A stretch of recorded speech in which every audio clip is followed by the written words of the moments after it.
ရီးစားနှစ်ယောက်လောက်ထားပါအတော်ပဲတယောက်ယောက်နဲ့ကွဲရဲ့အပူရှိတယ်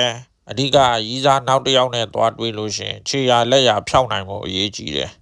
ဒါမျိုးကexperience ရှိမှရတာကိုဖားရဲ့ဘွားတစ်လျှောက်လုံးမှာဂုံးစင်းခဲ့တာတွေကြီးပဲဒါပေမဲ့ဒီတစ်ခါဂုံးစင်းရမှာတော့အတန့်နေရရှိတယ်ကဲကြပါလေဆင်းပြီကွာ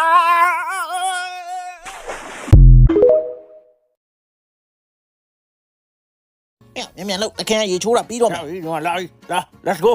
တခင်ထွက်လာရင်တော့ तू ကပြောက်လို့လိုက်ရှာနေမှမြင်အောင်သေးတယ်တခင်ကဒီကောင်ရှိရင်ပြင်ထွက်လို့မရဘူးကျင်းနေလိုက်ရှာလိုက်မယ်အဲ့မင်းတော့မလုပ်တင်တာလေကွာဟာဟောင်းမလိုက်တော့ပြီးတော့ပြီးတော့ဟ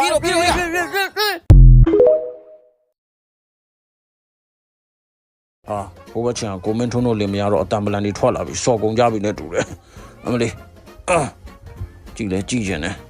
စင်းဒီတုံးတွေဒဏ်အိုးတွေပြန်ဝဲလာမှလဲကြောက်တယ်အမလေးမြင်တော့မမြင်ရသေးဘူးနည်းနည်းတော့အပေါ်တက်အောင်မလေးဘောင်းကကားတော့မယ်မလေးမြင်ပြီဝါဒနာဘာလို့သာဆက်စုနေရတာအသက်အန္တရာယ်တော့ရှိတယ်မလေးပြုတ်ကျသွားရင်မလွယ်ဘူးမလေးဟာကိုမင်းထုံးခံနေရတာဟာ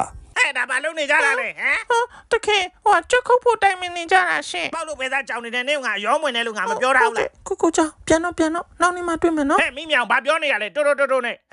ဟိုပြန်ခိုင်းနေတာနေကအစ်စ်နဲ့မတူတဲ့ကြောင်နေနဲ့မရောနဲ့လို့ငါပြောထားတယ်နော်ကိုကြောင်ကအဆင်းရှိတဲ့ကြောင်မှာတခင်ပေါင်ချိန်130လောက်ကိုဇွတ် QB တွေလုံနေကြတာငါတို့ QB လုံဖို့လဲထားပါအောင်ကမတွေမမရဲ့မဝတ်တက်မစားတဲ့တောကိုက်ဆိုပြီးထားခဲ့တဲ့မောင်လေးရဲ့အနေထားကိုလာပြန်ပြီးရှိုးလိုက်ပါအောင်မမရဲ့အမေအခုမောင်လေးကမမသဘောကျတဲ့မျိုးနွားပုံစံဖြစ်နေပြီလေမမ